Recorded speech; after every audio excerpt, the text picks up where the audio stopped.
All rise. Veuillez vous lever.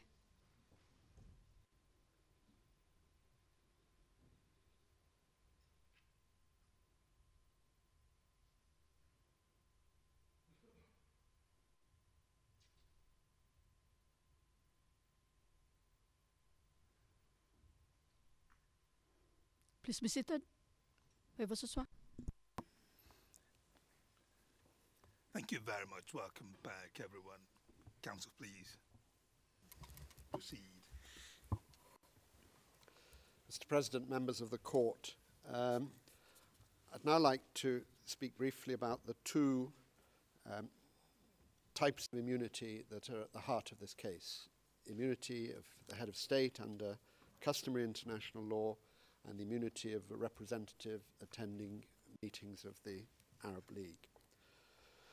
Mr. President, Pre-Trial Chamber 2 correctly recognized in its December 2017 decision that the President of Sudan enjoyed immunity ratione personae from Jordan's criminal jurisdiction under customary international law. It cited its own South Africa decision of July 2017, and you'll find this at page 5 of the judge's folders. I quote, "Customary international law prevents the exercise of criminal jurisdiction by states against heads of state of other states. The Chamber is unable to identify a rule of customary international law that would exclude immunity for heads of state when their arrest is sought for international crimes by another state, even when the arrest is sought on behalf of an international court, including specifically this court." That is the pre-trial chamber's decision. That responds, and in our submission responds correctly to questions G, H, and K posed by the appeals chamber. Under customary international law, head of state immunity from foreign criminal jurisdiction is not subject to any exceptions, and the International Court did not suggest otherwise in the arrest warrant case. Mr. President, that finding by the pre-trial chamber is fundamental to the present case, and it is not on appeal. It is a correct statement of the customary law governing the immunity of heads of state from foreign criminal jurisdiction. Neither Jordan nor the prosecution contested that finding in their initial written pleadings. Both accepted it. It is likewise clear that the President of Sudan, in addition to having immunity as a head of state under customary law, also had immunity under treaty when he visited Jordan in March 2017, as Ambassador Hammoud has explained, under both the Pact of the League of Arab States and the 1953 Convention on the Privileges and Immunities of the League. That was spelt out in our appeals brief and in the Arab League's brief. Jordan fully agrees with the League's position that the pre-trial chamber's extraordinary failure to accept that Sudan was a party to the 1953 Convention constituted a serious error of fact, an error to which neither Jordan nor the Arab League bears any responsibility. Mr. President, in its response to the African Union and the Arab League, the prosecution now appears to have shifted its position on the President of Sudan's entitlement to immunity, or at least hints at a change of position. It now suggests, and I quote, "The appeal could alternatively be dismissed because no immunity under international law is in any event applicable in this situation." The prosecution bases this on a remarkable new theory, namely that in arresting the President of Sudan and surrendering him to court, Jordan would not have been exercising its own criminal jurisdiction, but rather the enforcement jurisdiction of the court. The prosecution suggests in this regard that a requested state is, and I quote, "nothing more than the court's agent in executing the court's arrest warrant."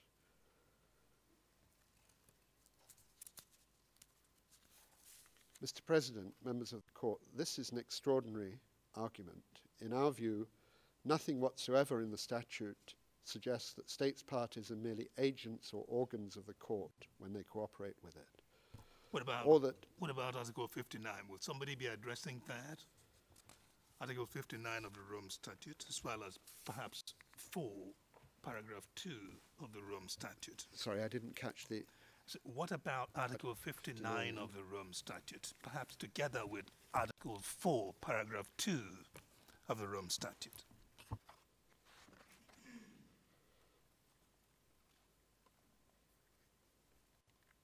Do they have any bearing on that issue? Well, Mr. Chairman, at first sight, Article 4, paragraph 2 does not, but we could look at it more carefully, and perhaps during the question and answer session that we're going to have tomorrow, we could respond on these points. Fair enough, fair enough. Please proceed. Sorry. Article 59, I don't think, detracts from the point I'm making, which is that a state is exercising its own jurisdiction when it engages in arrest and surrender. And we think that's very clear from other provisions of the statute, which we could refer to perhaps tomorrow.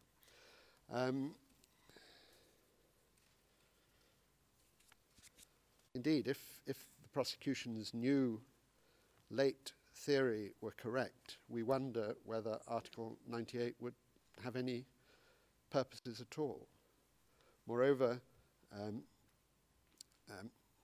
there's a very clear distinction in the statute between a state's jurisdiction and that of the court, complementarity and all that. But we'll come back to this at a later stage if we may. In the very few minutes, I think I perhaps have 5 minutes remaining. Council has 5 minutes. 5 minutes. I'll just address a couple of the other questions.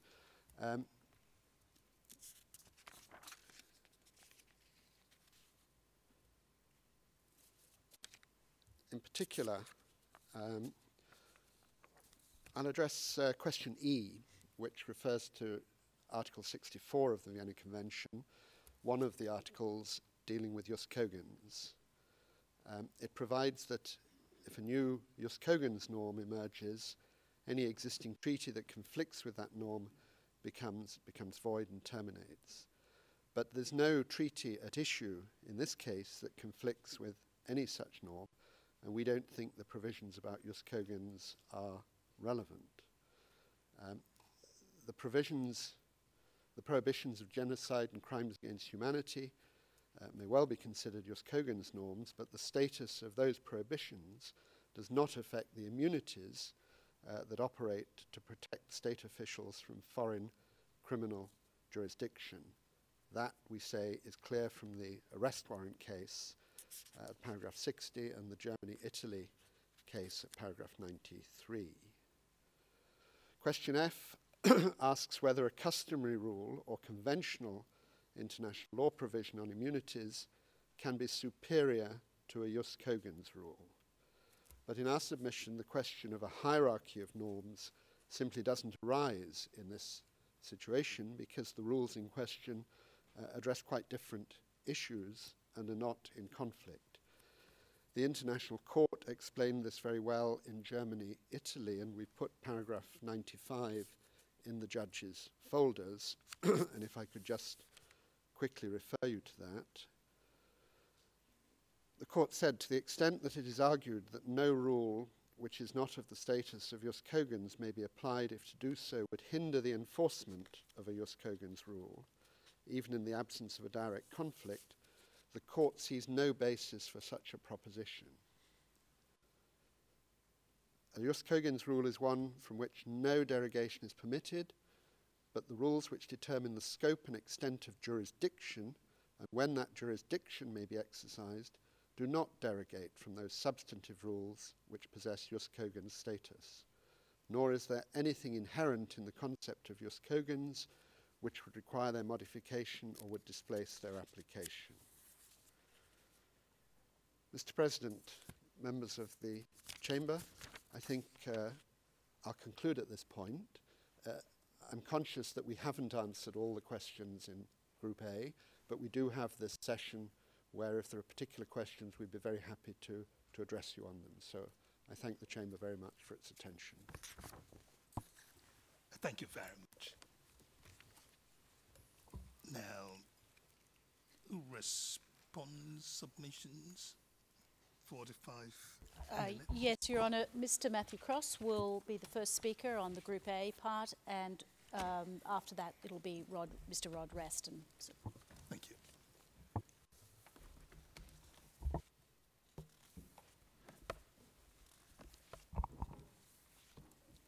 Good morning, Your Honours. I will begin today by introducing the prosecution submissions, and will also address Group A, questions A to F, and question O concerning the applicable law. This should take about 15 to 20 minutes. My colleague Mr. Raston will then address the remainder of Group A concerning head of state immunities as such. Your Honours, multiple pre-trial chambers of this court, some 9 different judges, have consistently affirmed that Sudan, while not a state party to the statute, is nonetheless subject to the necessary obligations of the statute by the effect of UN Security Council Resolution 1593. This includes the obligation to arrest and surrender to the court Mr. al-Bashir, the President of Sudan, notwithstanding his official capacity. Despite the lengthy arguments in this appeal and the many distinguished lawyers in this room, the question to be decided in this appeal, we say, is a simple one. If it is true that Sudan cannot rely on Mr. al-Bashir's official capacity to bar its own obligation to arrest and surrender him, does the statute or international law permit Sudan to rely on that same official capacity to prevent an ICC state party, in this case Jordan, from arresting and surrendering Mr. al-Bashir?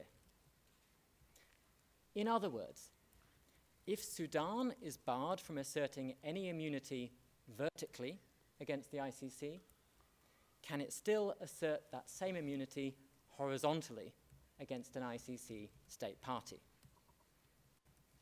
And as Your Honours know, we say that the answer is no. As Your Honours are also aware, different benches have varied somewhat in explaining exactly why this is so. But something is not necessarily less true just because different people describe it differently.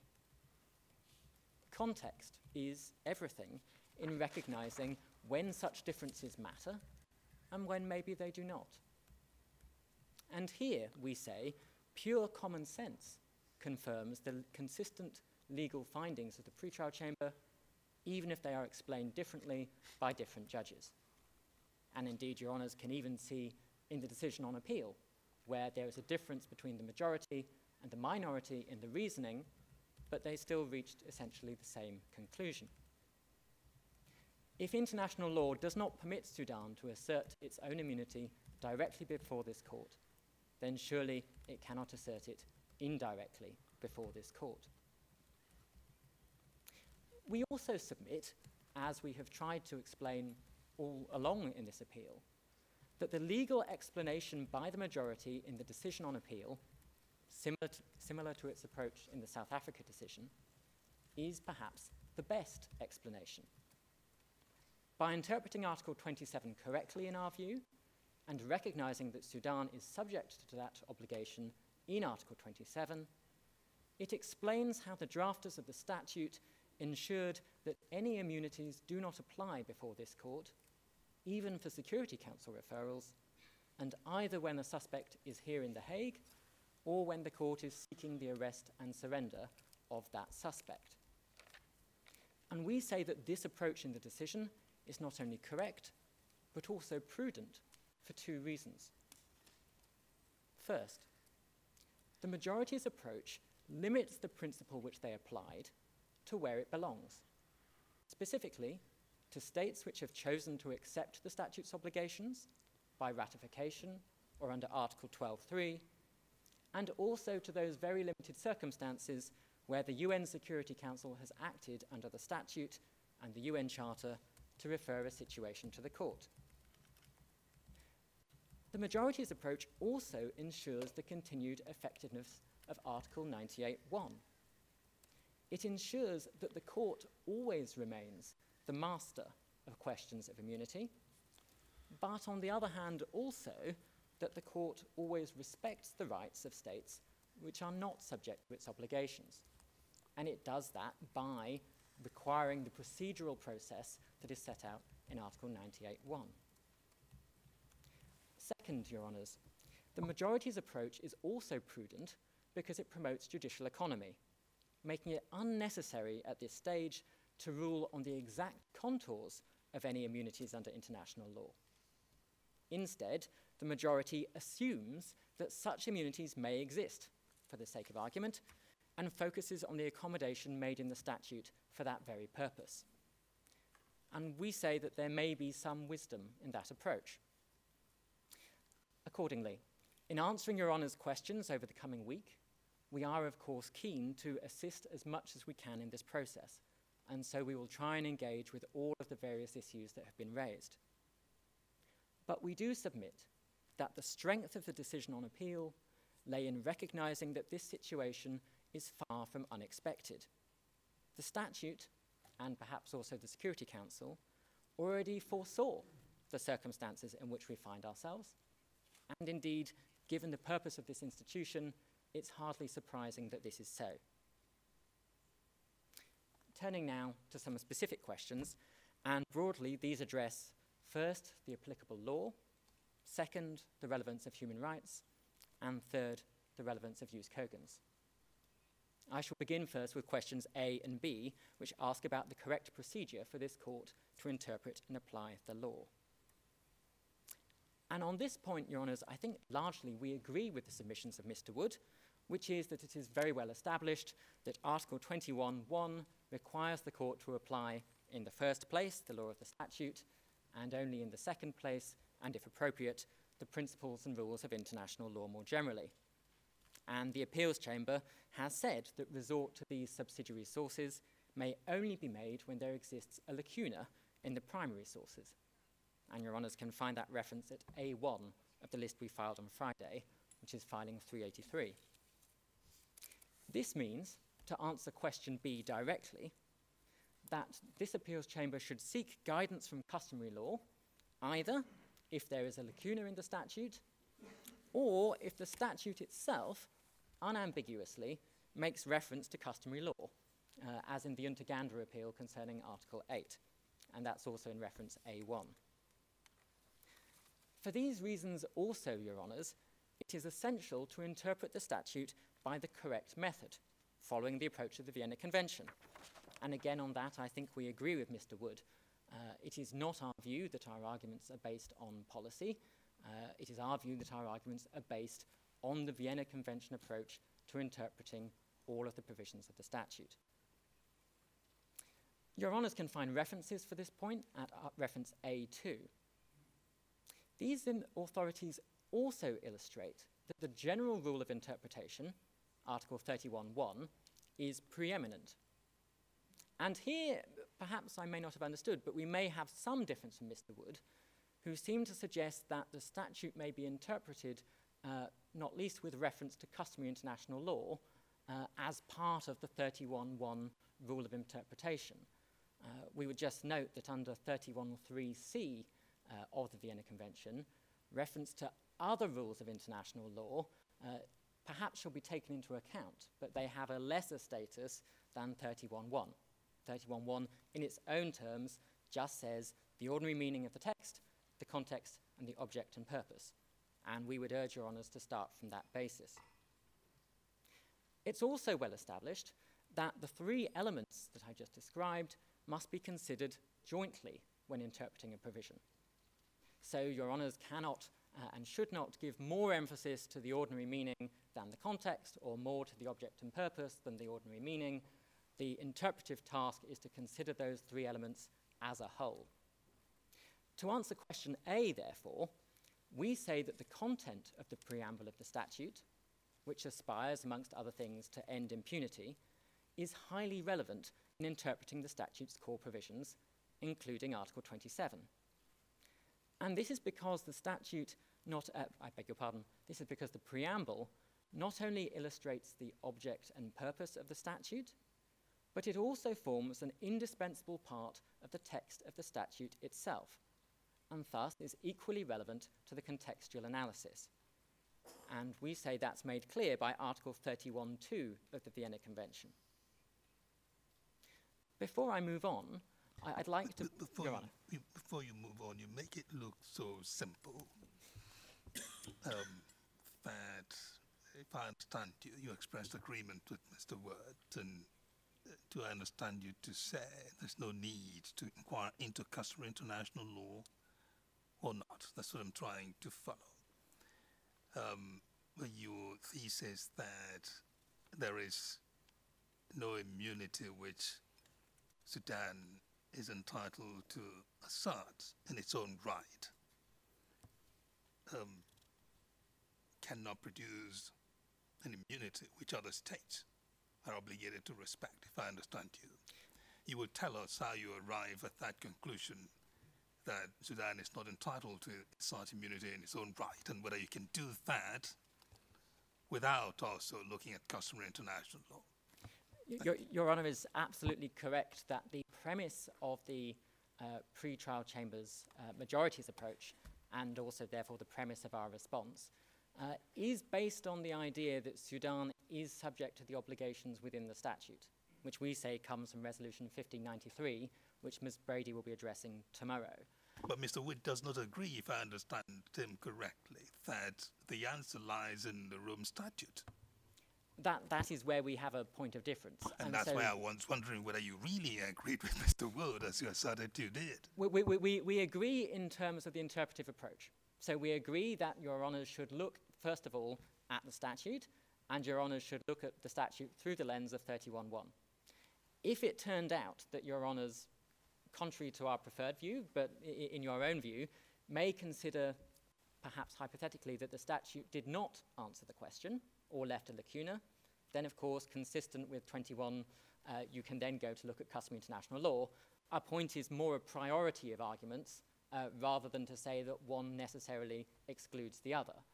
And perhaps in that vein, Your Honour, just to answer my learned friend's point, throughout its arguments in this case, obviously the prosecution is not seeking to expand the scope of this appeal, but we are seeking to address the arguments that we have heard, and it is in the nature of this particular set of legal issues that all the arguments are rather conditional on one another, so that if one fails, then that takes you to a second place, and so on and so forth.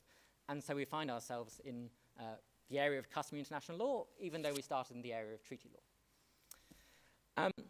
So moving on, I'd just like to briefly address some particular applications of the interpretive argument to the two provisions of the statute central to this appeal, and those are Articles 98.1 and 27.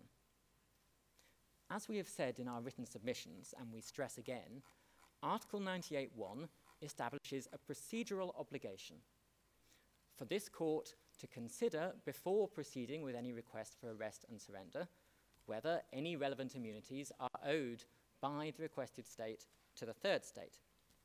And the whole discussion in this appeal, and in the pre-trial chamber decisions below, show that this provision is actually serving its purpose.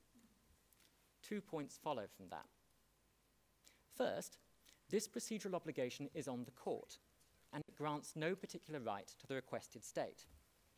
And this follows not only from the plain terms of Article 98.1, which refers to the court, but also from the broader context and object and purpose. For example, we say this is confirmed by provisions such as Articles 89.1, 91.4, and 97C. I'd be very happy to explain this a bit further during the question session, if I may, Your Honours, but given the shortage of time, I'll move on for now. Second, the term obligations in Article 98.1 must give effect to its underlying rationale, which is to prevent states parties from being obliged by this court to breach other international obligations. Specifically, to ensure that compliance by the requested state would not be a wrongful act occasioning its state responsibility to a third state.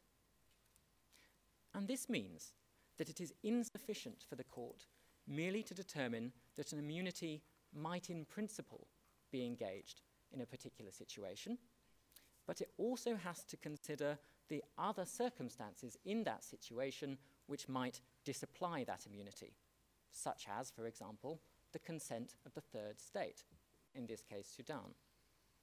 For these reasons, we say that when the court makes its assessment under Article 98.1, it must in practice always first consider whether the relevant third state itself bears any duty to comply with Article 27 of the statute. And this brings us, of course, to the question of how Article 27 should be interpreted. On this, we have 3 points.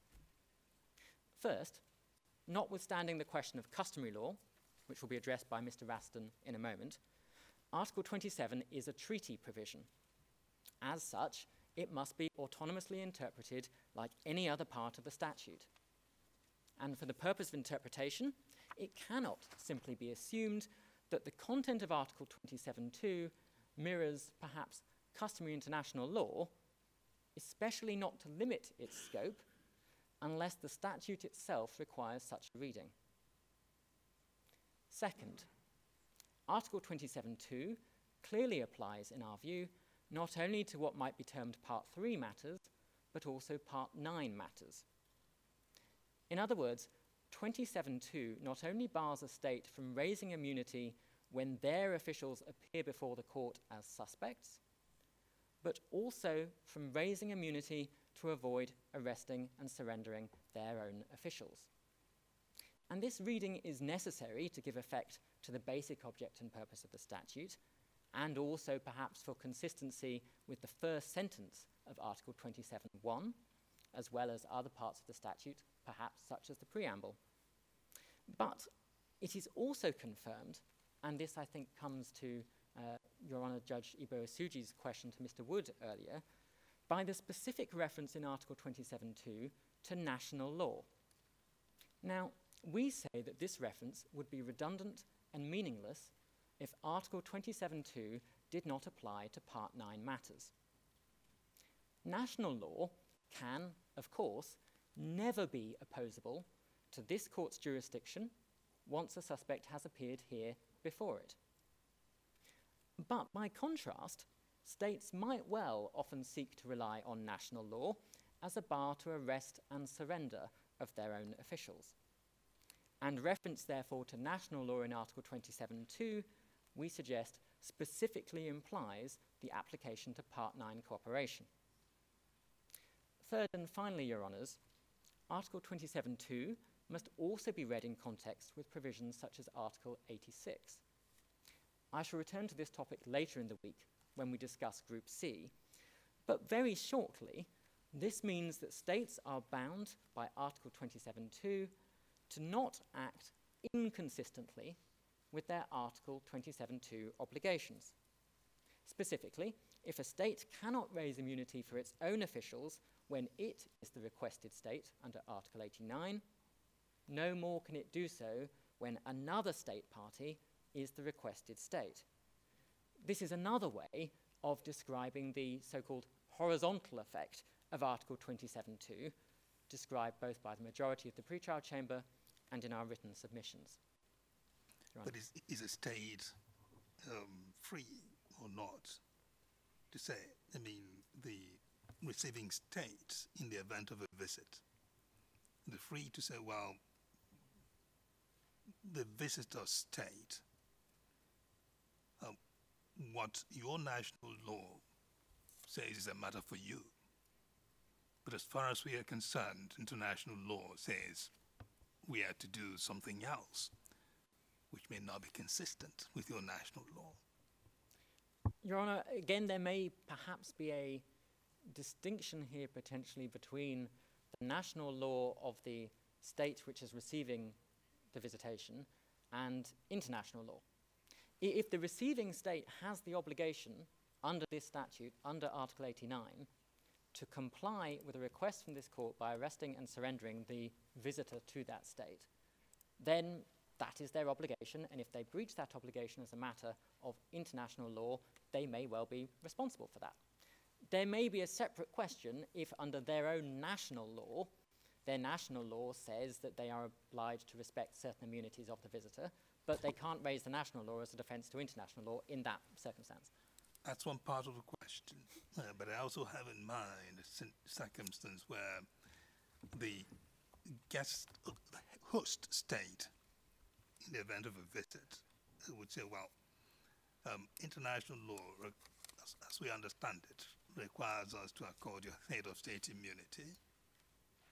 So we will do that, regardless of what your national law says on the matter, to say that to the guest state, as it were.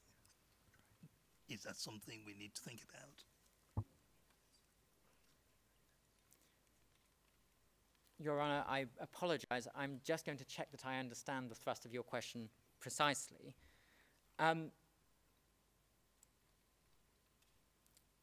In terms of the bilateral relations between the state receiving the visit from the third state, it's of course a question whether or not there may be a legal obligation, an international legal obligation between those two states.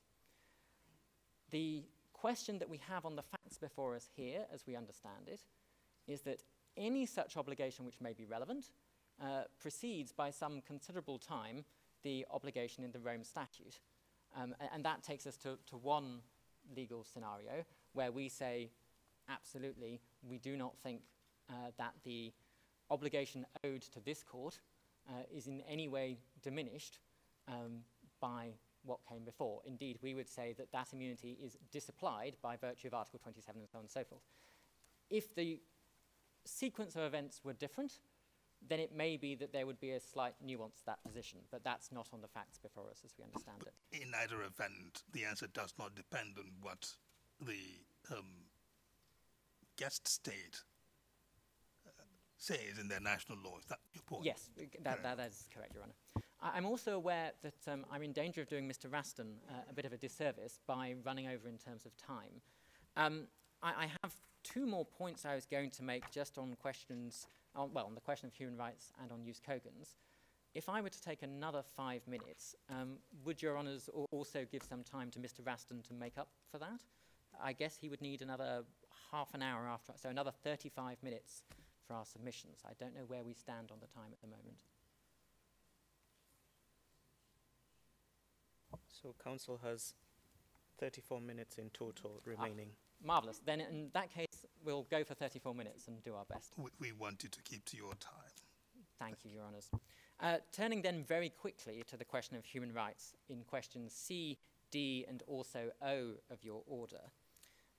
Very simply, I think we'd all agree that Article 21.3 also requires the court to apply and interpret all the law under Article 21 consistent with internationally recognised human rights. And in question D, Your Honours refer to a specific right, which is the right to an effective remedy, which is contained in Article 2.3a of the ICCPR, to which both Jordan and Sudan are state parties. And in that context, we would just very briefly refer, Your Honours, to General Comment 31 of the Human Rights Committee, for example. And there, the Human Rights Committee recognises the tension between the right to an effective remedy and immunities under international law, especially, and they refer to this court, for conduct falling within Article 7 of this court statute. Now, the committee merely urged ICC states parties, and I quote, to assist each other to bring to justice suspects of these crimes. And that's reference A3 in our list. But they, importantly, do not go further than that. What they don't say is that any applicable immunities under international law are simply unenforceable in the interstate context. They simply say nothing. And we would also refer, Your Honours, to the case law of the African Commission and the European Court, which is on these issues similarly nuanced. At most, we can see they find that member states cannot lawfully grant immunities for gross violations of human rights beyond what is, quote, strictly required by international law. And that's reference A4. So if we come to question O, Your Honours ask how head of state immunity might be balanced against gross violations of human rights.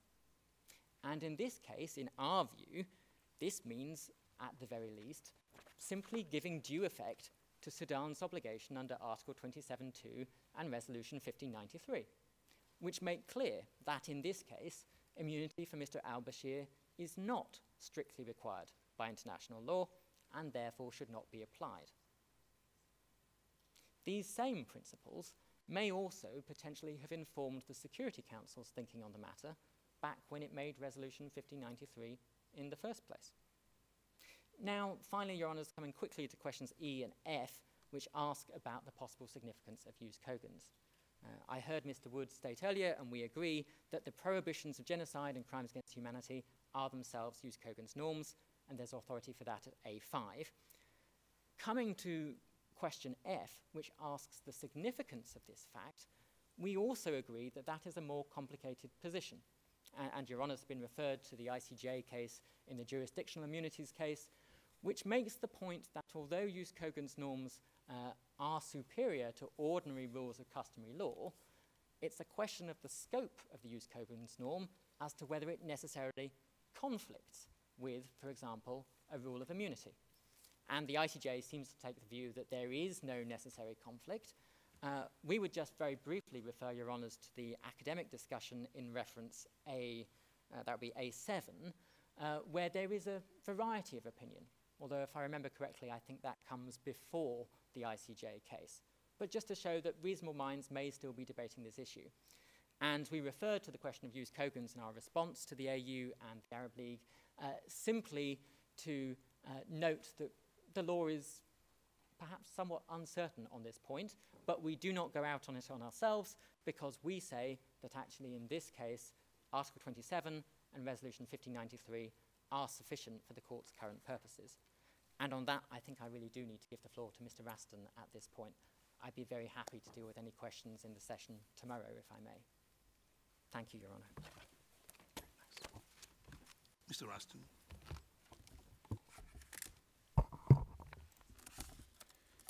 So, Your Honours, moving swiftly on, I will address the relevance of customary international law to the prosecution submissions, and I don't intend to take longer than 29 minutes, possibly, but I may be a minute or two over. Will you also be dealing with use Kogans? I'm going to address the cluster of questions on customary international law, so that's from question G onwards. Now, for counsel on all sides, including the academic counsel, I do not, in reading the materials, I did not see any reference by anyone to the Barcelona traction case. And I would like you to look at that and submit on it at some point what's said in in paragraph 33 and 34 of the Barcelona traction case, second phase, has anything to do with our discussion. Please proceed, Mr. Raston. Yes, I mean, in relation to peremptory norms of international law, use Kogans, and their erga omnes effects, I think we would rest on what we had said briefly, but we can develop it more generally in terms of different claims. Speaking specifically about whether Barcelona traction case, paragraph 33 and 34, helps us. Sure, we can come back to it in our next sessions. So if I can briefly recall our general approach to this appeal, and this is a point that Jordan also has emphasized, we say that the appeals chamber can confirm the correctness of the pretrial chamber's decision by examining the combined effect of two treaties, the Rome Statute and the UN Charter. And ordinarily, of course, we would have set out our substantive case first to you in a presentation of these hearings, but because of the ordering of the groups, you'll in fact hear our substantive submissions on that cluster of arguments tomorrow from Ms. Brady. But given our reliance on the so-called Security Council route, we actually believe, and this is the question you asked earlier, that there is no need to delve into customary international law. However, others, of course, have raised custom. They've raised custom either in opposition to the Security Council route to say that relevant immunities apply, or as an alternative to it to say that relevant immunities do not apply. Thus, Your Honours, we have only explored customary international law in response to the arguments put forward by others. And of course, as Mr. Cross said, there's nothing strange in disposing of an appeal in this manner. So what, naturally, you may ask, is our position on customary international law? Well, we do not doubt the enduring relevance of the immunity of head of states before foreign domestic criminal jurisdictions. This is something I believe all in this courtroom agree with. However, we have come to question whether this rule is directly transferable to the ICC context.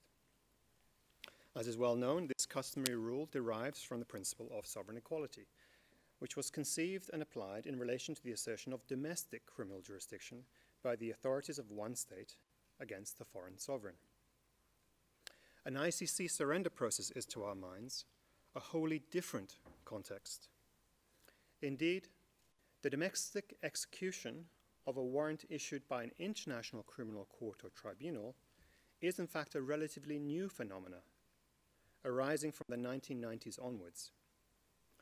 We say that this new phenomena, the national execution of warrants for international courts, materially falls outside of the parameters of the existing customary international law rule.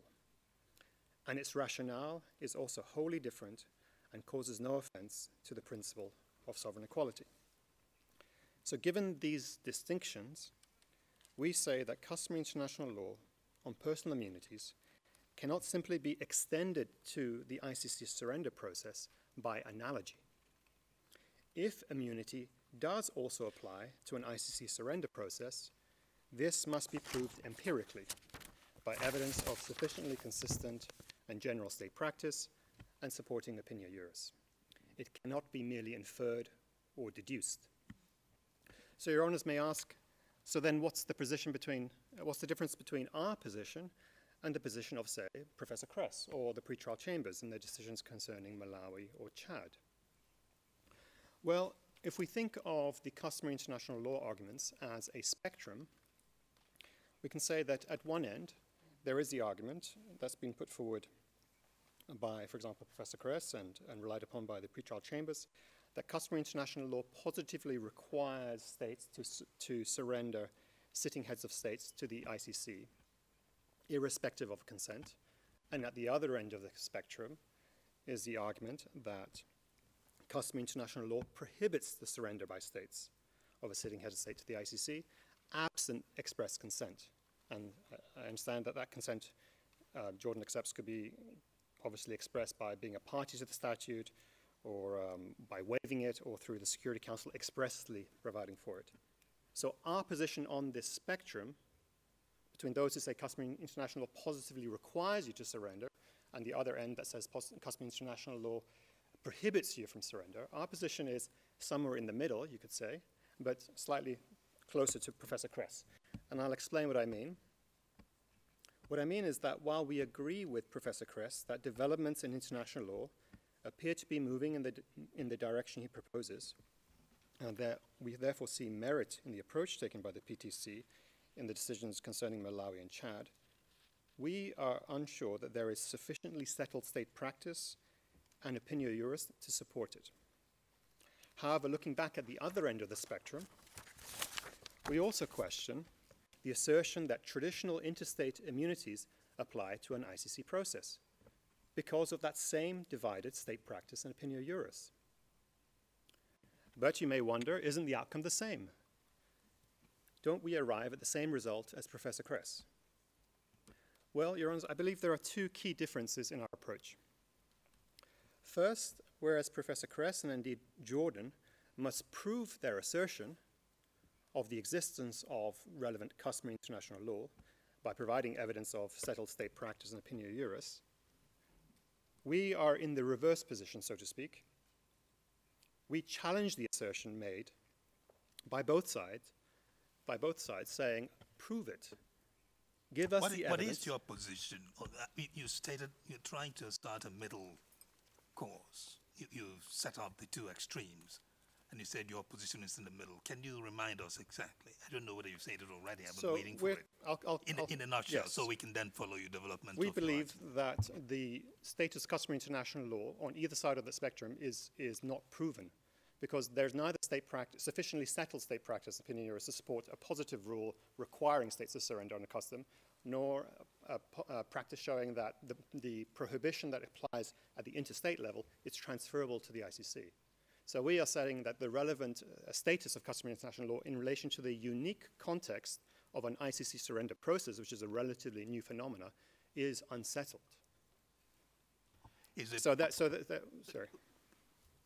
Therefore, is it possible to come to any conclusion on the bearing of customary international law on this precise context of a national execution of an ICC surrender?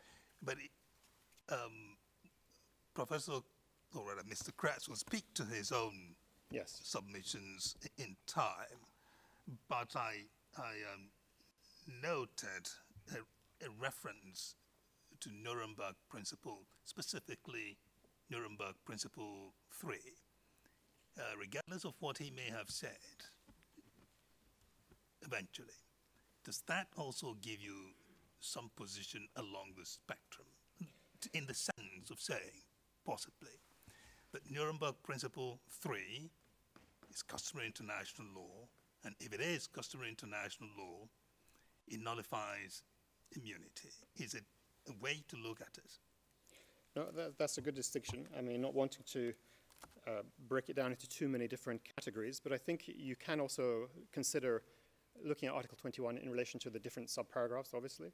So Article 27.1 is, of course, a restatement of Nuremberg Principle number 3, and as many academics have said, and Your Honor has also said in his own writings, and I think the Office of Legal Affairs, in preparation of the relevant memos triggering the debate of the ILC on jurisdictional immunities, on immunities of foreign heads of states, also made the point that Article 27.1 represents a customary international law, reflects customary international law. But of course, this hearing is not about Article 27.1, it's about Article 27.2, and it's in relation to that, we say the horizontal effect in terms of the meaning of the absence of immunity for how states are to give effect to arrest warrants. It's in relation to that process that we're engaging on questions of customary international law and trying in this Group A submissions to identify what those customary international law provisions are, or what that rule is, and as the submissions I'm making, whether there is evidence of state practice and opinion juris to support it.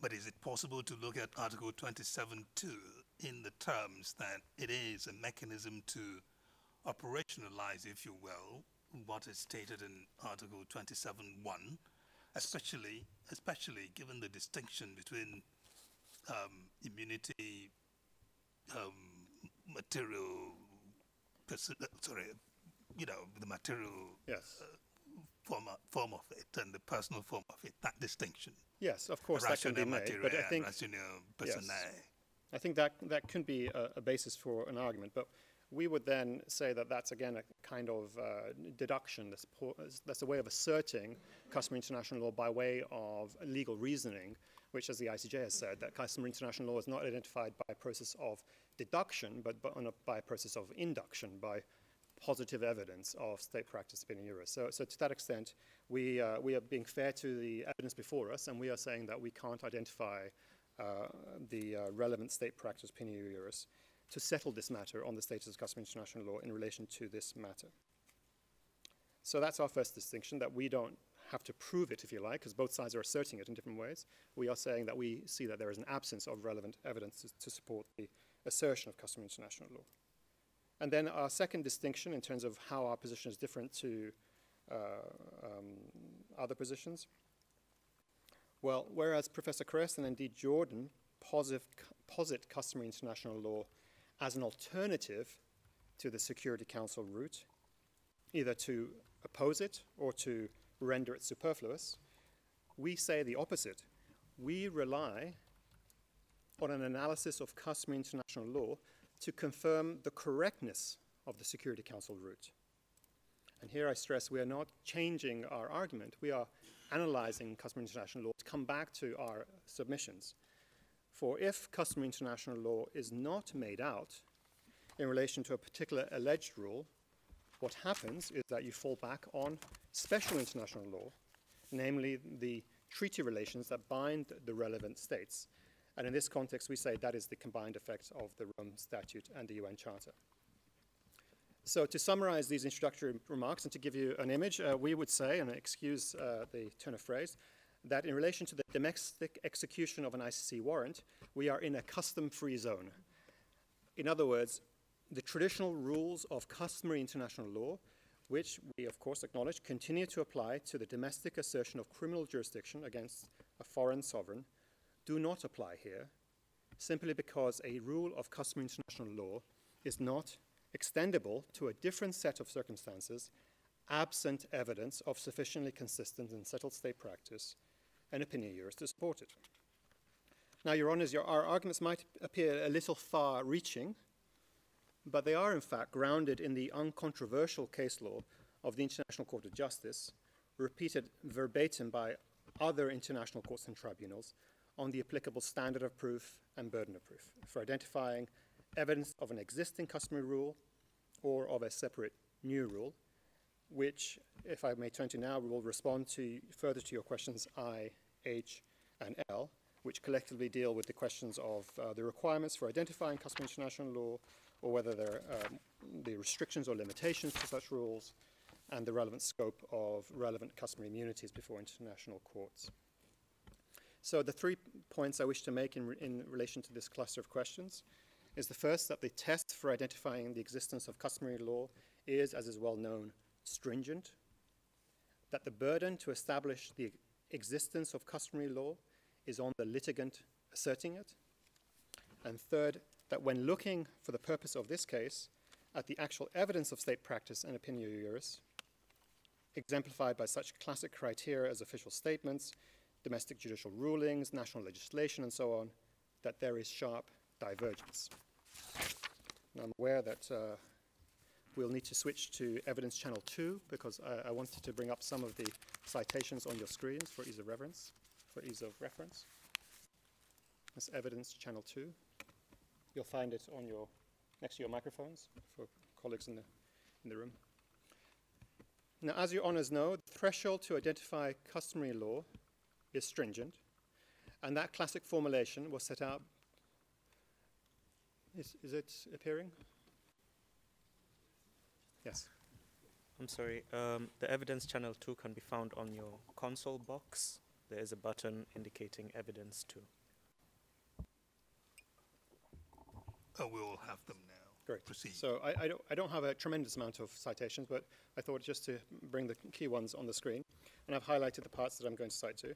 So of course, this is not particularly new. It's well known that the classic formulation set out by the ICJ in its 1969 judgment on North Sea continental shelf, quoted on your screens and available at reference A8, requires state practice to have been both, quote, extensive and virtually uniform, end quote, and in relation to opinion juris, quote, to show a general recognition that a rule of law or legal obligation is involved, end quote. Now, this standard, as I mentioned earlier, has been recalled not just by the ICJ, but by other international courts and tribunals, by regional courts, by national courts, and Mr. Wood, in his capacity as the ILC Special Rapporteur, indeed, on this topic, has given ample such examples, and that's at reference A9, when he refers to how this standard has been applied by other international courts and regional courts and domestic courts. And Mr. Wood has also noted that this phrase, this citation, has been referred to by the ICJ in terms of the requirement of a general practice in similar phrases such as, quote, a settled practice, and quote, very widespread and representative, established and substantial, uniform and widespread, or constant and uniform. That's at reference A10. And in the Nicaragua case, at reference A11, and also on your screens, the ICJ observed that while state practice need not be perfect, nor in absolute rigorous conformity, it must in general be consistent. And of course, the ILC, with the benefit of state comments, has formally adopted on second reading similar wordings in its final conclusions on the topic, which you will find at reference A12. And likewise on opinion juris, the ICJ has held, as you can see at reference A13 and on your screens, that evidence of a settled practice must be accompanied by, quote, evidence of a belief that this practice is rendered obligatory by the existence of a rule of law requiring it, end quote. which in this quote you'll see is also to be distinguished from extra-legal motives, purely extra-legal motives, or mere habitual practice. And other ICJ cases, as well as Mr. Wood's study and conclusion number 9 of the ILC, also agree, and that's at reference A14. Now, that's, I think, not in dispute. Now, I only recall it because of the evidence issue that we come to later. And then the burden of proof, which I, again, just will mention very briefly, is that it is, we say, on Jordan to show the existence of the relevant customary law, as the ICJ held in the asylum case at 815 and on your screens. I quote, "The party which relies on a custom must prove this custom is established in such a manner that it has become binding on the other party," end quote. There are other authorities making the same point at A60. While obviously this court is not the ICJ, we say that the approach remains sound, since Jordan challenges the conclusions of the pretrial chamber by reference to its view on customary law. It is for Jordan, we say, to show the custom in question. And indeed, this position is consistent with the general burden on litigants before this court to substantiate their arguments. And then, bearing in mind the standard of proof and the burden of proof, if we look very briefly to the evidence of state practice on this matter, what we see are areas of disagreement, strongly held opposing views, and different approaches in the national legislation implementing the Rome Statute. And we've identified various examples in our filing number 377, that's our last filing, which I will briefly summarize.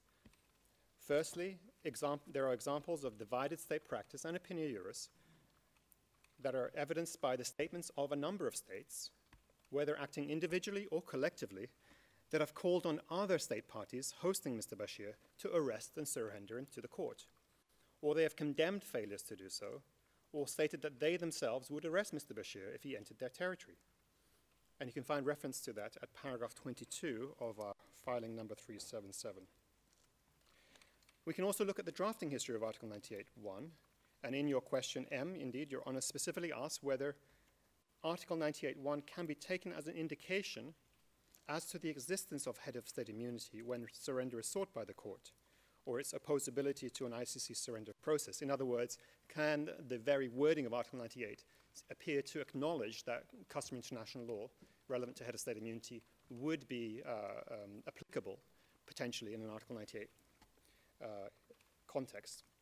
The answer we give is no, because the drafting history indicates that Article 98.1 was included not because of consensus on the scope or existence of immunities that might apply to an ICC surrender process, but precisely because states could not agree on this point when the issue was discussed late during the negotiations in Rome.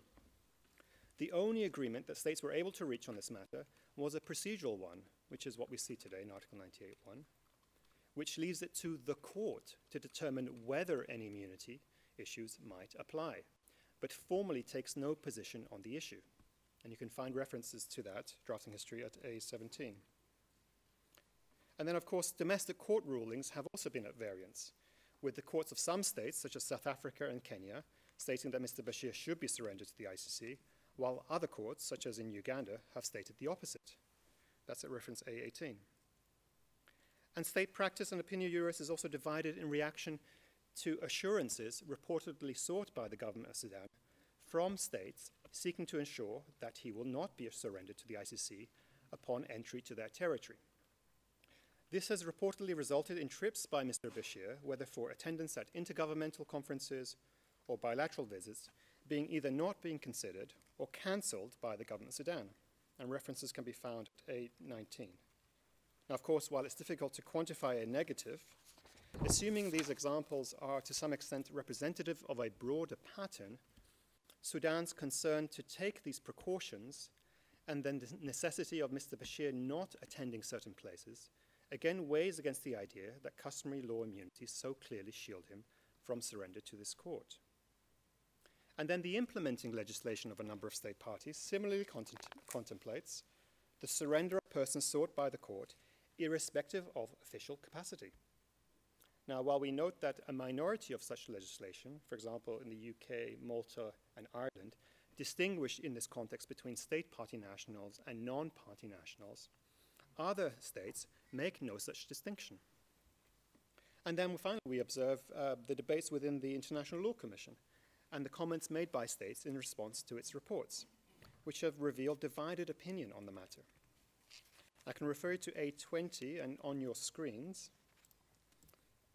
I'm bringing up, I believe this is the 5th report by the Special Rapporteur, Ms. Hernandez. And in this report, her task that she set herself was to identify the circumstances where immunity would not apply. And she had initially proposed, in subparagraph 3, an exceptional limitation of draft Article 7 in relation to, I quote, any provision of a treaty that is binding on the forum state and the state of the official under which the immunity would not be applicable. So this is the inter partes rule, if you like. And secondly, quote, the obligation to cooperate with an international tribunal, which in each case requires compliance by the forum state, which appears to represent a Security Council imposed rule. Now, of course, we recognize, and I see some reaction from the other side, of course, we are alive to the fact that the draft Article 7, in particular its discussion on functional immunities, has been perhaps the most controversial aspect of the ILC's consideration of the topic. And of course, we are aware that there is a danger that early reports of the ILC can be taken as representing its final views. And we know that the final views on this matter are pending. However, the reason that we cite to draft Article 7 is not because of its conclusiveness, but on the contrary, its inconclusiveness. In particular, and this comes up now, according to the ILC's record, I quote on your screens, some members considered the without prejudice clause, this is subparagraph 3 we just looked at, some members considered this acceptable, while others, according to the ILC's reports, considered that the issue could be better examined by taking a broader perspective in the context of the procedural aspects of immunity, which remain ongoing. That's reference A21, which is included in the last report. In other words, as this lively debate shows, these questions are nowhere near as clear-cut as Jordan and some others would suggest. So looking at the evidence then, state practice and opinio juris on the domestic execution of an ICC surrender request concerning a foreign head of state is not, quote, extensive and virtually uniform, end quote, or, quote, undertaken with a sense of a legal right or obligation, end quote. Instead, the situation is actually similar to what the ICJ found in other cases, such as in the fisheries case on your screen and at reference A22, where the ICJ found discrepancy in the relevant state practice, such that the supposed rule had not, quote, acquired the authority of a general rule of international law. Or similarly, in the asylum case on your screens and at reference A23, the ICJ found the circumstances disclosed, quote, so much uncertainty and contradiction, so much fluctuation and discrepancy, and considerations of political expediency, end quote, that it was impossible to discern, quote, any constant and uniform usage accepted as law, end quote. So in question N, your honors ask, what should happen if it were to be found that customary international law did not clearly extend to immunities opposable to this court? Well, we believe the answer has been given by the ICJ again in the Gulf of Maine case. That's reference A24 and on your screens, which recalled that where a customary rule is not made out, recourse must be made to special international law, i.e. the law in force between the parties or treaty law. In that case, it was the 1958 Convention on the Continental Shelf. In this case, we say the Rome Statute and the UN Charter, exactly the focus of the pretrial chamber. And to the extent that the obligations under the 1953 Arab League Convention or the 1945 Pact are also relevant to this analysis, as will be emphasized by my colleagues in answering your questions in Group B and C, we would say that Article 103 of the UN Charter would in any event take precedence given the necessary effect of Resolution 1593, which would then bring into operation the provisions of the Rome Statute. Now, Your Honour, in my last few minutes, yes. Will Article 103 yes. of the Charter, is it applicable to custom? Short answer is yes. We will deal with that in Group B because it forms part of that set of issues, and Ms. Brady will develop it further, but we find authority, including from the ILC, that Article 103 should also extend to custom. It's one of the conclusions of the ILC in its fragmentation study. So now we are aware of obviously possible counter-arguments to our position, and we wanted to address them head-on. One could be that the situation that we are describing as a new phenomena is nonetheless sufficiently comparable to the exercise of national criminal jurisdiction to make the customary international law rules applicable by analogy. And secondly, what might be called a pooled sovereignty objection, that states cannot simply create international institutions in order to subvert or avoid interstate rules that would otherwise apply under custom.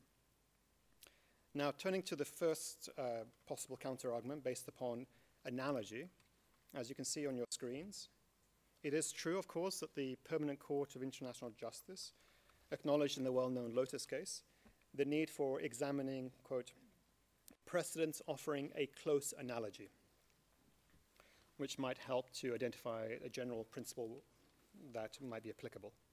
That's at reference 825. However, we say, when looking at the evidence, there is no close analogy in this case.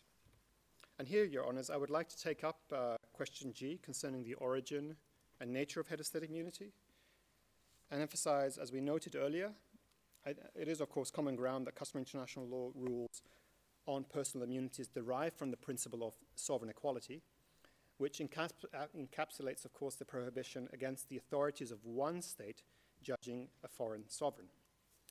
The relevant immunity attaching to the head of state in this regard is a privilege accorded to the person while in office, and not his or her own right, but in fact belongs to the state itself.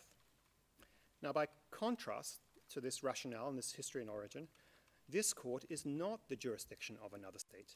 It is supranational, both institutionally and in its application of relevant norms. That is also why, and in responding to your question J, sovereign immunity has never been successfully pleaded before any international criminal court or tribunal. Indeed, to the contrary, in the Taylor case, as is well known at the Special Court of Sierra Leone, the appeals chamber expressly rejected such a plea. And that's reference 826. And we say the same distinction is brought out by the arrest warrant case. And here I'd like to address question K, where Your Honours ask us how the ICJ's analysis should be understood.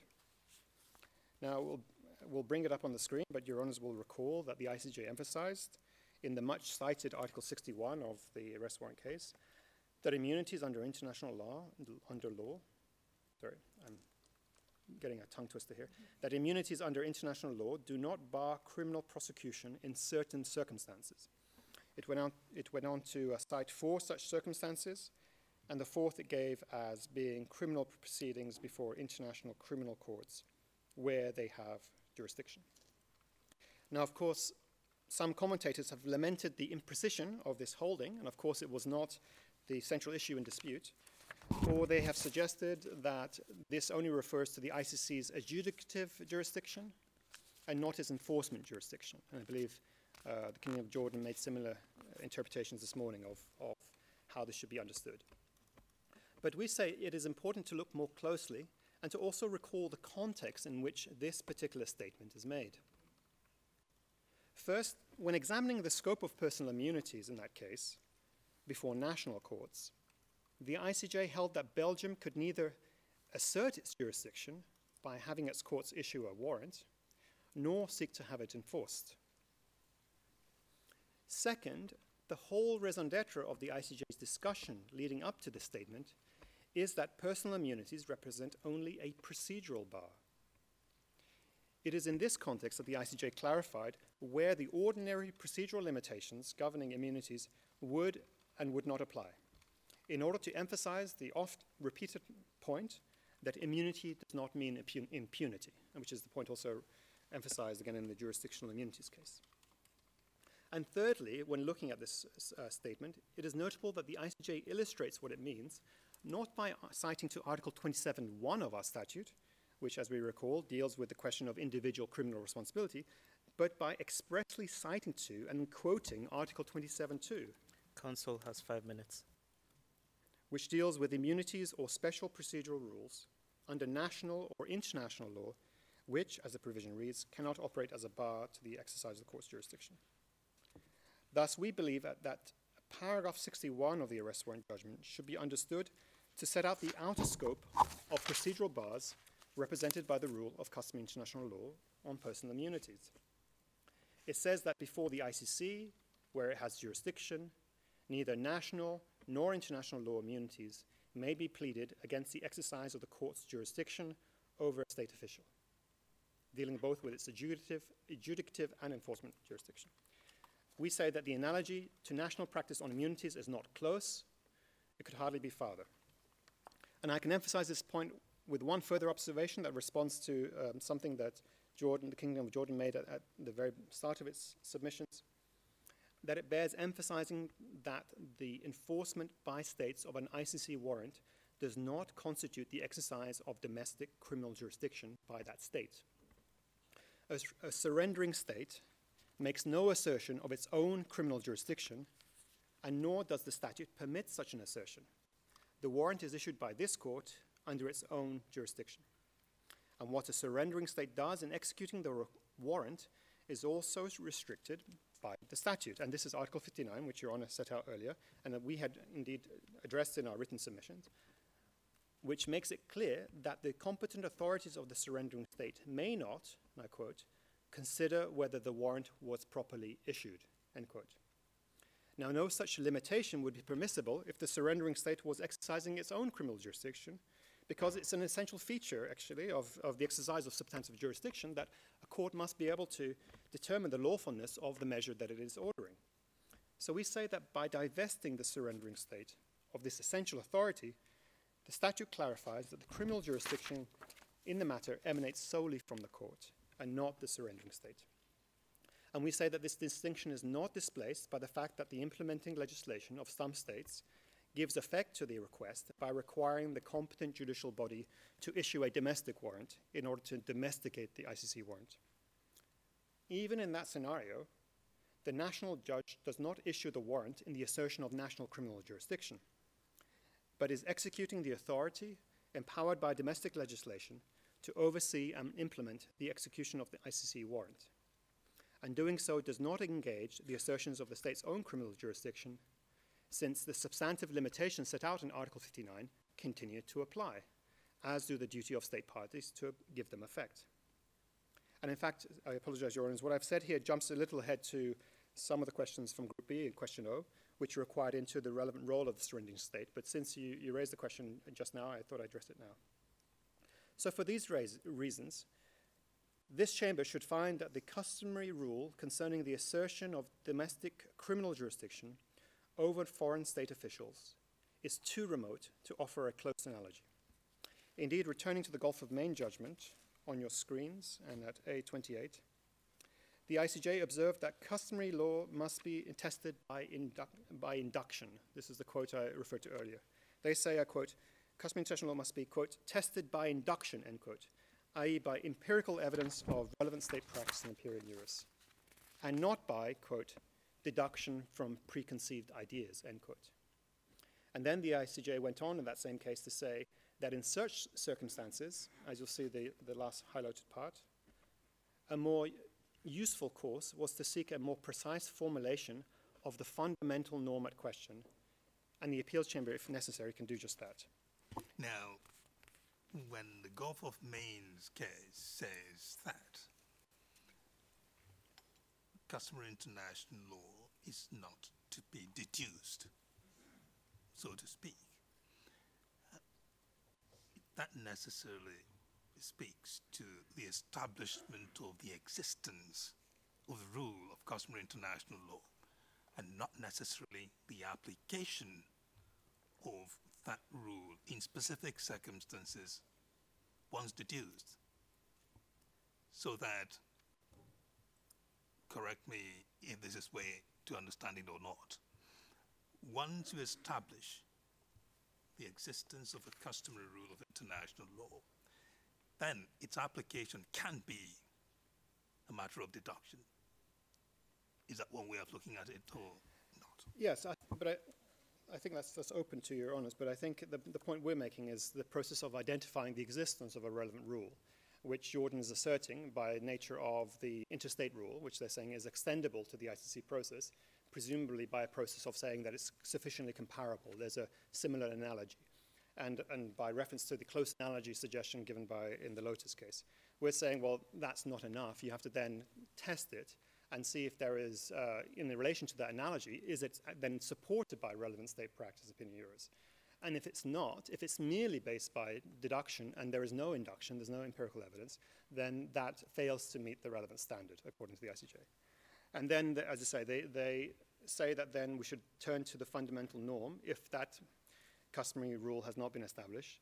And in saying that, we would say that the fundamental norm at play here is not the principle of sovereign equality on which personal immunities under international law rest, but the fundamental norm is rather the non-applicability of immunities or special procedural rules which may attach to the official capacity of a person, whether under national or international law, as a bar to the court from exercising its jurisdiction over Mr. Bashir. Now, Your Honours, on pool sovereignty, I have just 3 minutes of suggestions or notes to make. If you want to hear it now, I can wrap it up, or otherwise I can leave it for the question and answers. Council has 1 minute. Okay. So in relation to pooled sovereignty, and I'll try not to stress out the interpreters too much. Now, some commentators have said that, so for example, Professor Akande, Dapo Akande, with whose approach we generally agree, he has nonetheless raised concerns that there could be an objection that any 2 or more states could simply create an international court simply as a means to circumvent customary rules on interstate immunities. And that's at reference A29. And that danger might be at play here when the court is asserting its jurisdiction. But in our view, the essential characteristics of the ICC are, yes, that it has been established by multiple states, but it is also structured in an independent fashion which ensures that it is more than just the instrumentality of a few of its members. Now, obviously, I'm not going to recite the drafting history of the Rome Statute, but sufficient to recall that the efforts to create an international code of crimes and a permanent court to give effect to the Nuremberg principles, which you referred to earlier, were, of course, emphasized at the very first session of the General Assembly in 1946. They're recalled 2 years later in the adoption of the Genocide Convention, where a mandate is given to the ILC to study the desirability and possibility of creating such a court. I think this is sufficient to make the point that this institution is not some side project of a few wily states, but has been the core, I'll finish the sentence, but that this has been one of the core objectives pursued by the United Nations over the course of its existence.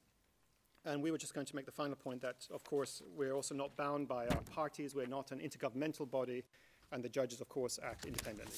And on that, Your Honours, I'm grateful for the time, and we haven't addressed P and Q, but we can take those up perhaps in the question and answers.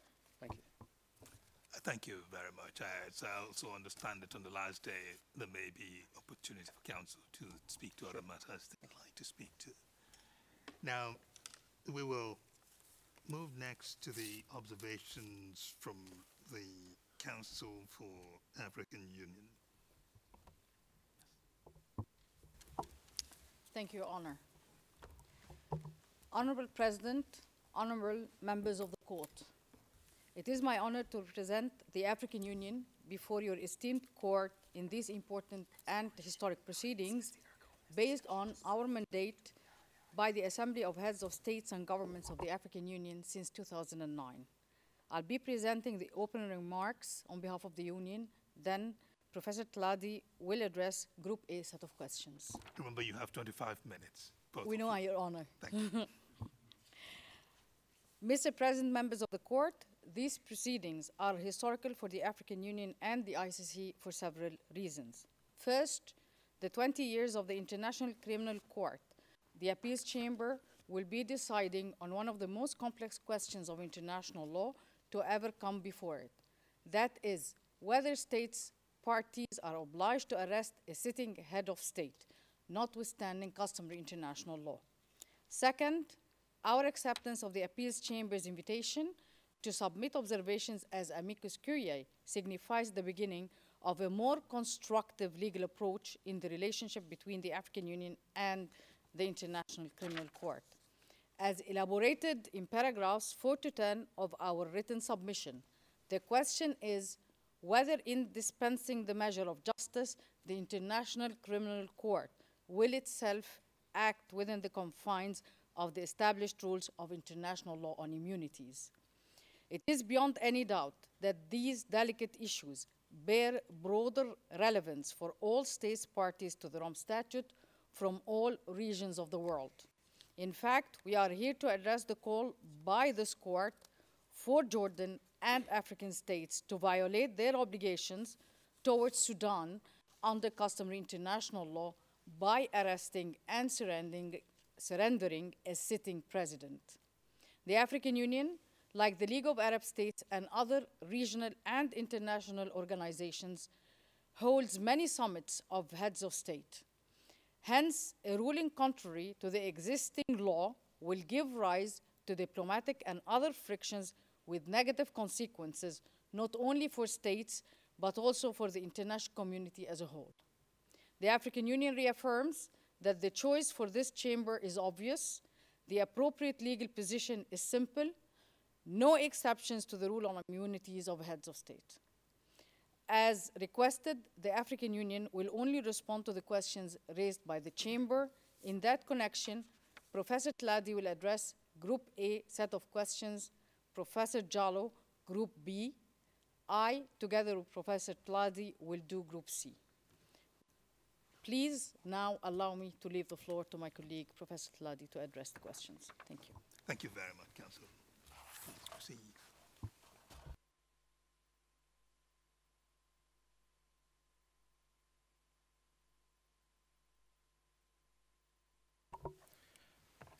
Honorable Presiding Judge, Honorable Judges of the Chamber, I join Ambassador Dr. Namira Negem in thanking you for the opportunity to present oral arguments on behalf of the African Union on this very important and historic matter. The Rome Statute is a treaty system under international law. It is not a separate legal system with no connections to international law.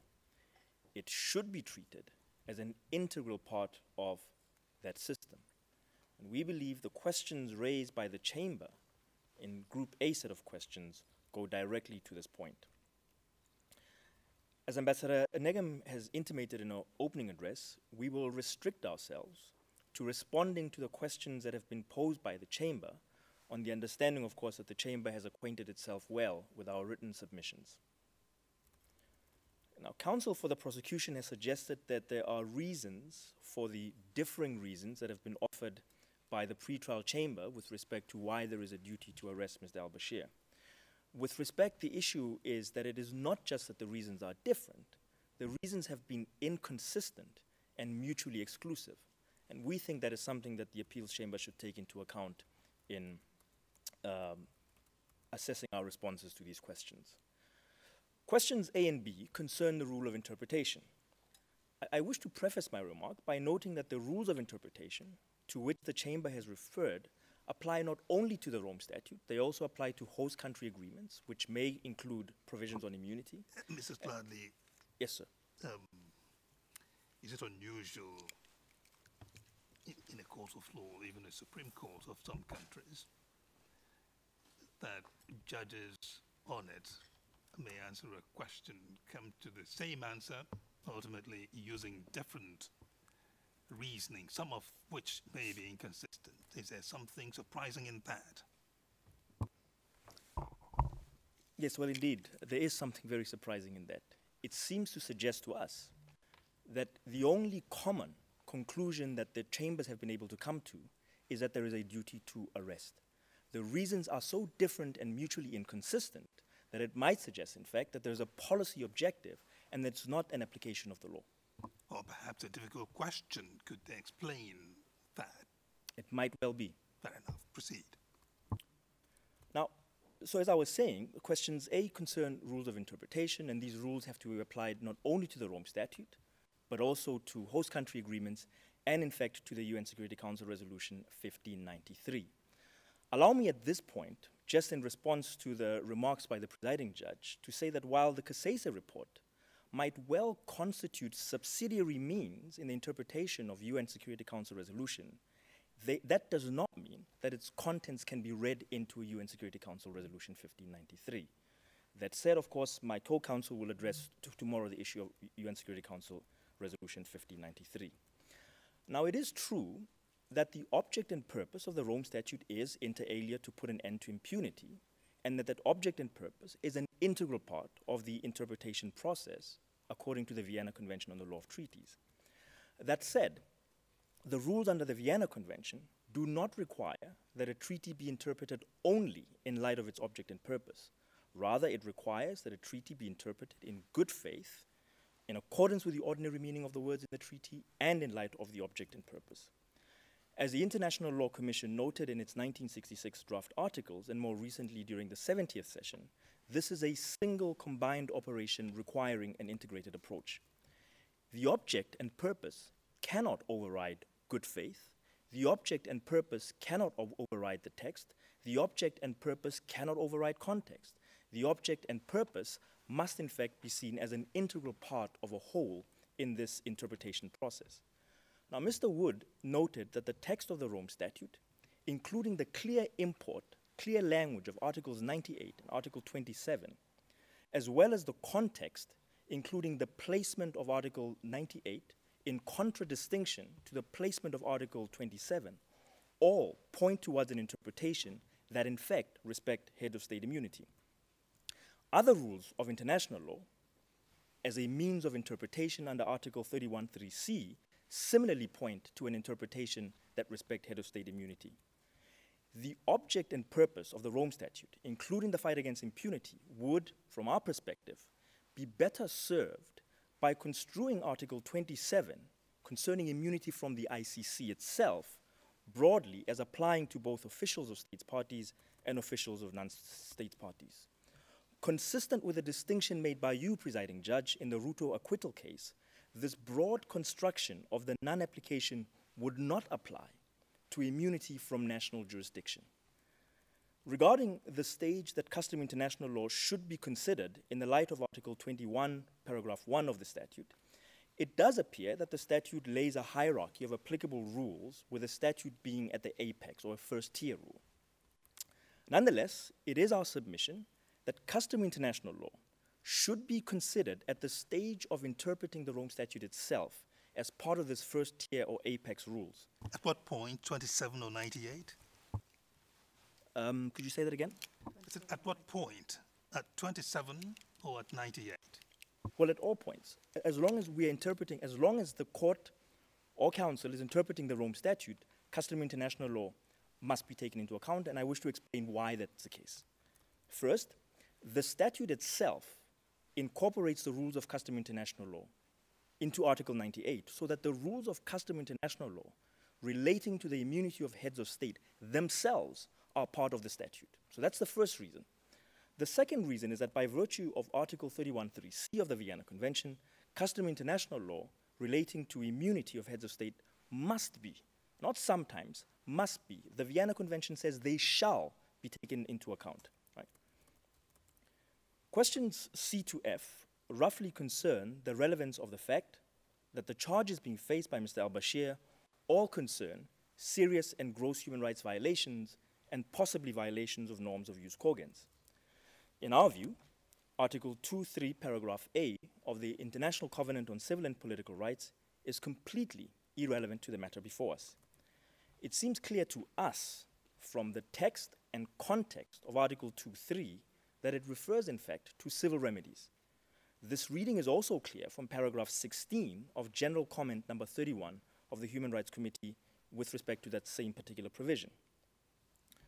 Moreover, the phrase, notwithstanding that the violation has been committed by a person acting in an official capacity, is also irrelevant here for two other reasons. First, as a treaty obligation, all that it does is it obligates the state party concerned to ensure redress for violations occurring in its own territory. It is thus not applicable to the exercise of jurisdiction over officials of one state by another state. And more to the point, it does not at all concern immunities.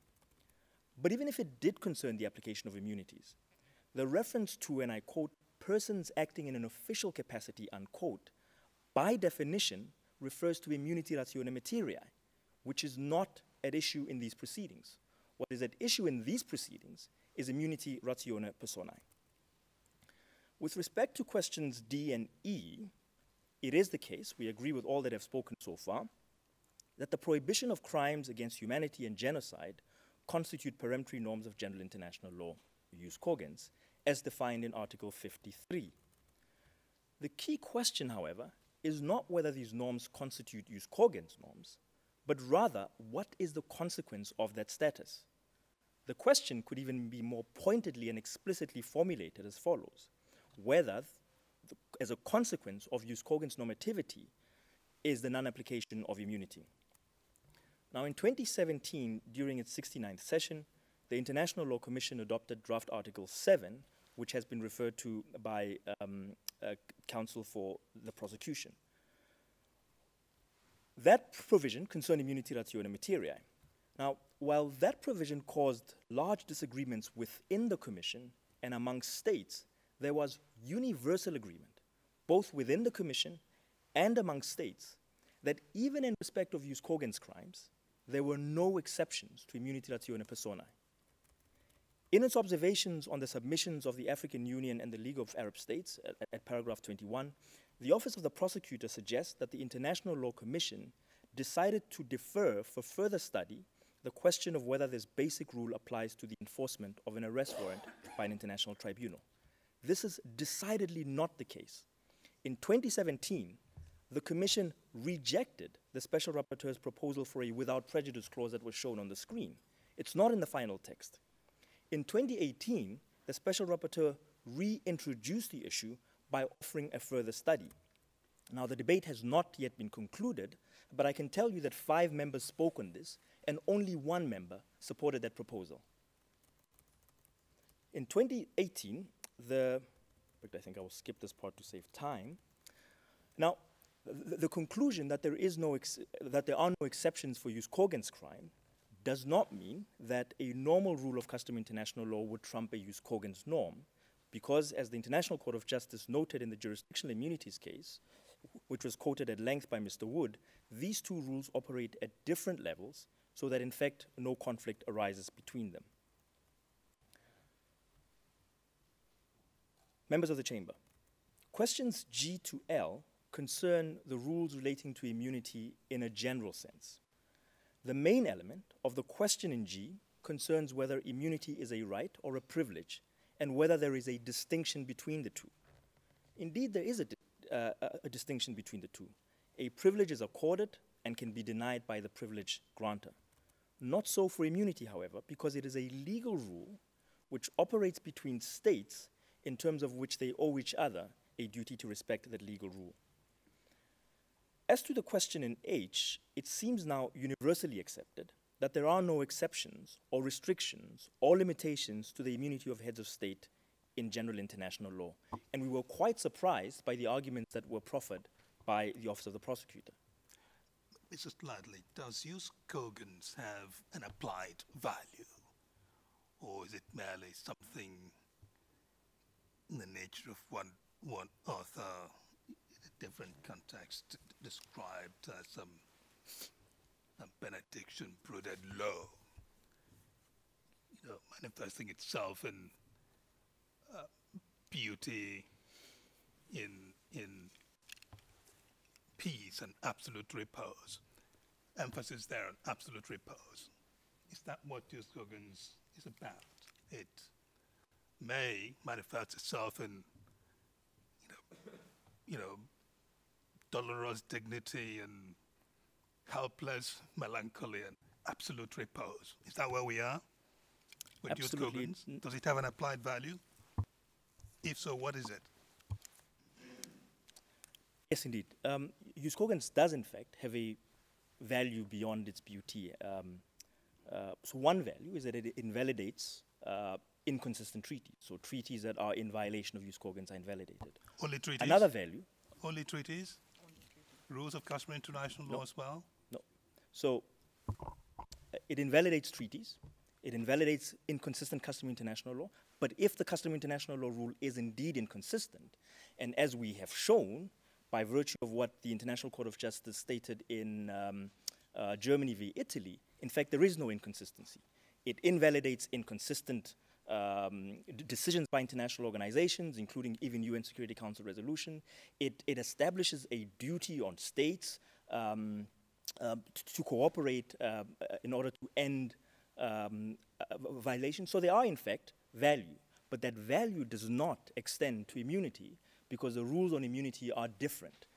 They don't apply in the same. Was Judge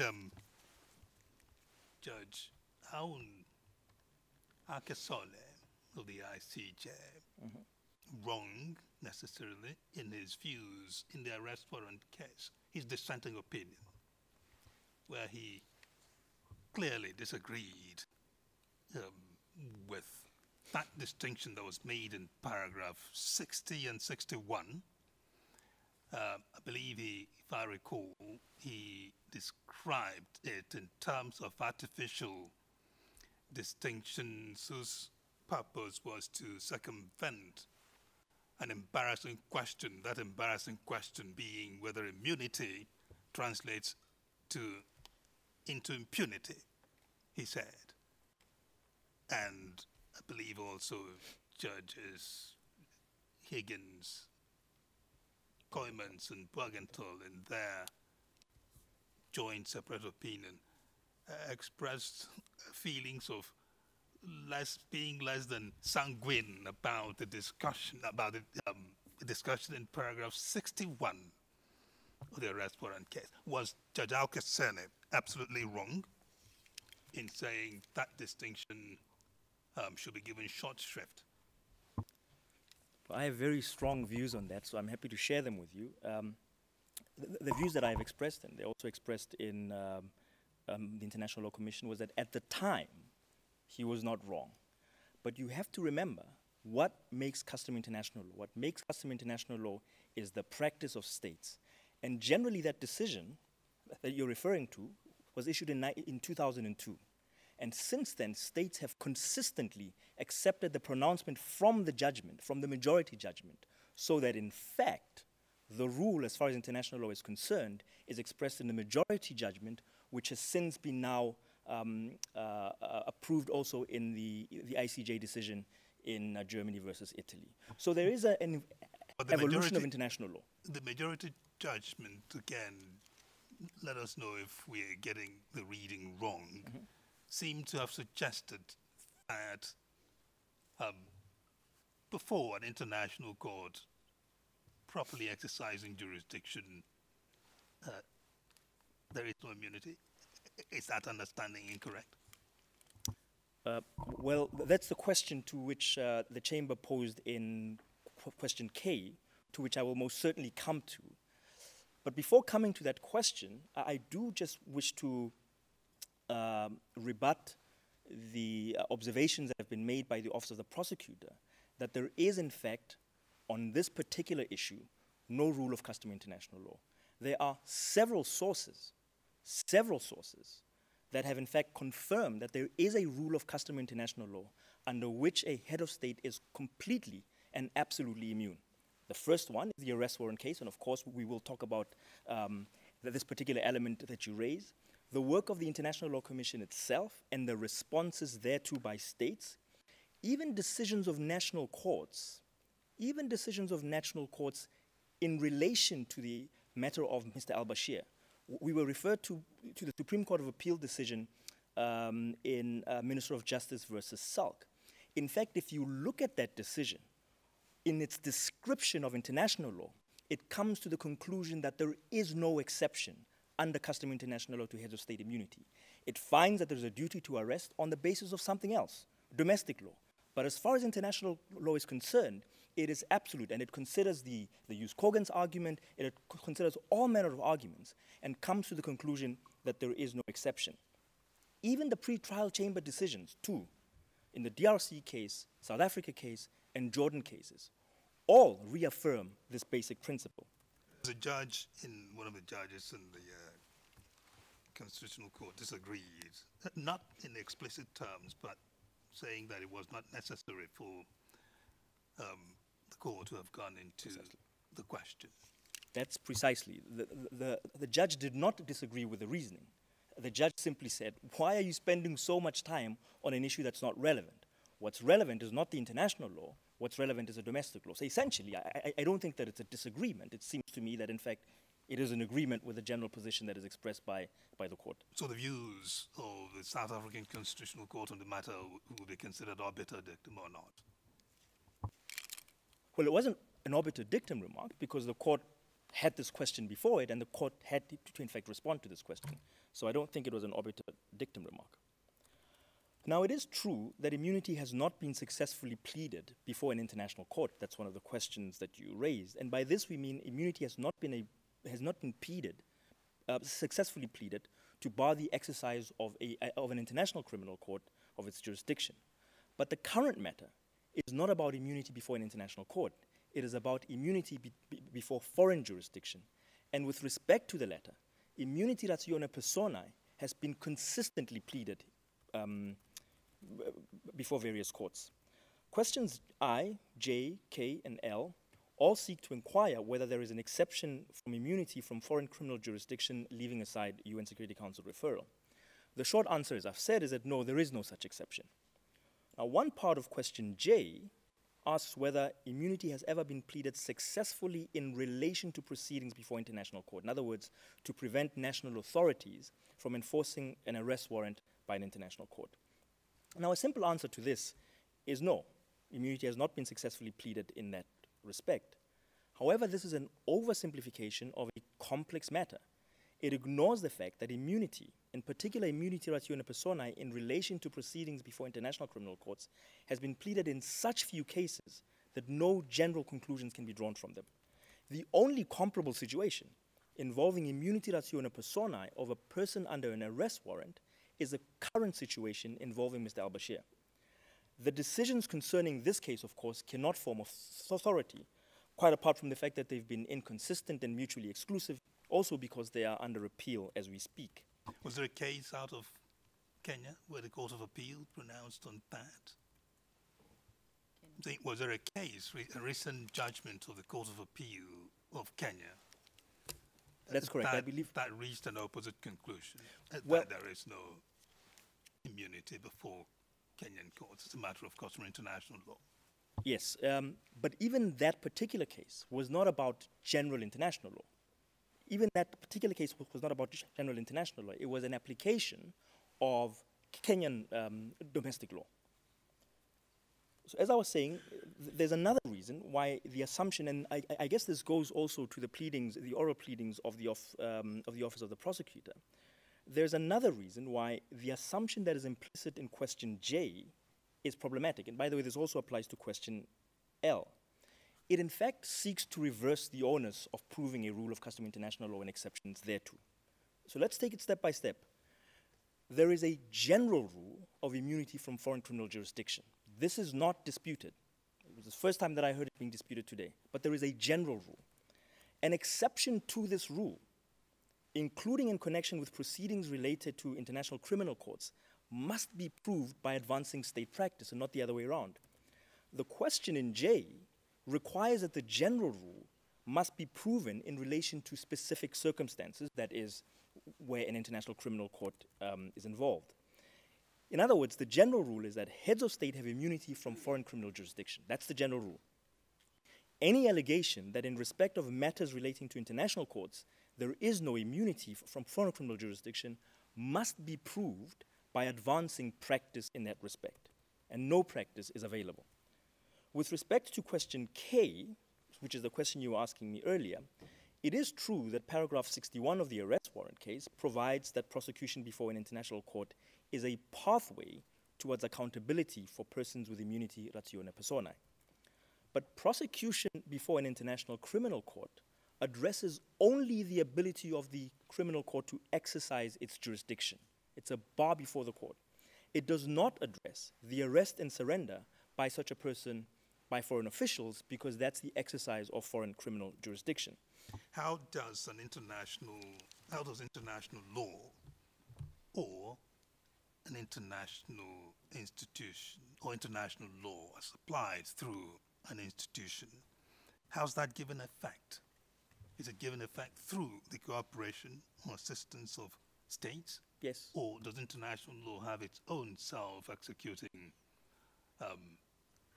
instruments or mechanism, as it were, that might have avoided? So, well, in this particular instance, and again, so this goes to the latter groups of questions that will be responded to in Group C. But I will respond to you very quickly and say that in the case of the Rome Statute, of course, there are specific provisions that deal with how that enforcement is supposed to take place.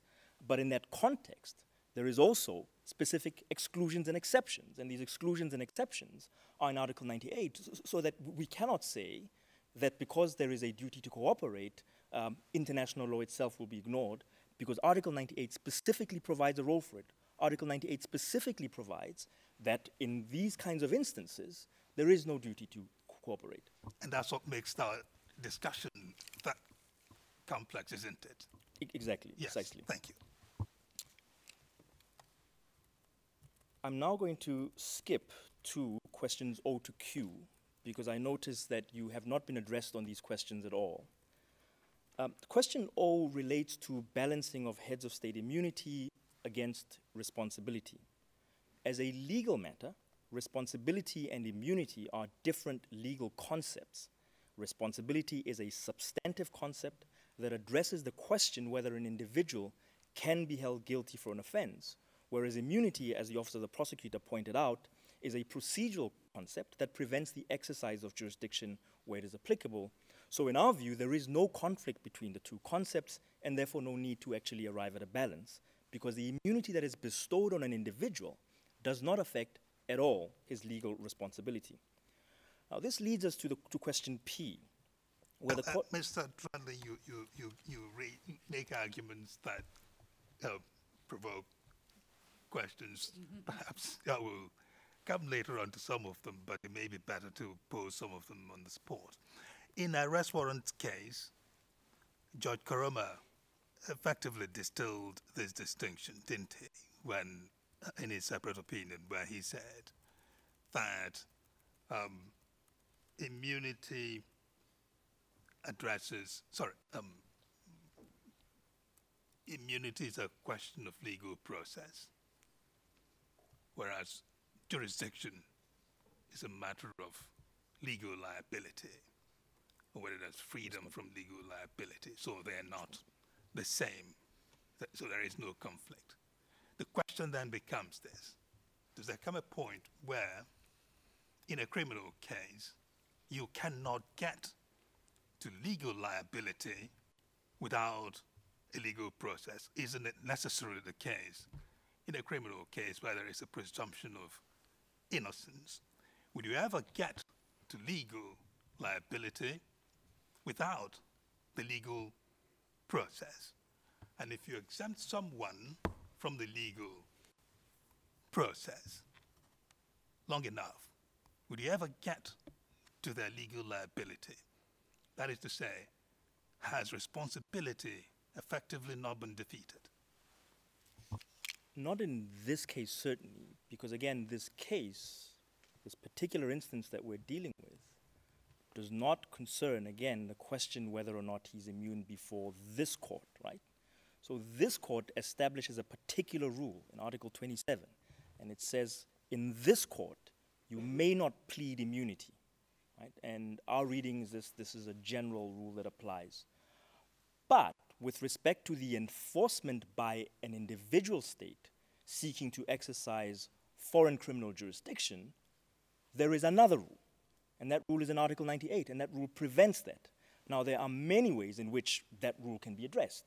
So some of these ways, I'm sure, will be discussed tomorrow in Group B questions, but for example, the Security Council could craft its resolution by creating and establishing an obligation on all states, right? So if you create explicitly an obligation on all states, that would address that issue. But we cannot address the question by simply ignoring the legal rules, which it seems is what is happening. So I was going to discuss question P with respect to the genocide case, and I'll just make a few quick points about the genocide case. In our view, the genocide case does not apply in this matter. If you look at the two articles that have been referred to by Judge Brischenbau, Article 6 of the Genocide Convention provides for the prosecution of a person by a competent tribunal of the state in which the crimes have been committed, so in this case it would be Jordan, so no questions of immunity would arise, or an international penal tribunal whose jurisdiction is accepted by the parties. So this provision only concerns a distribution of jurisdiction. It is not applicable in this matter because the international court being referred to in Article 6 of the Genocide Convention is one whose jurisdiction is accepted by the contracting parties, which would include Sudan.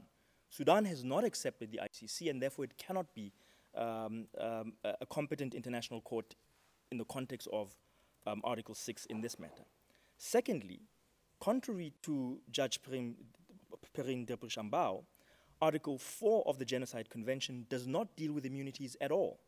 Article 4 addresses this distinction that we have just spoken about concerning responsibility, right? So it deals with responsibility and not the question of immunity. So it's important that we don't inflate issues of immunity and issues of responsibility.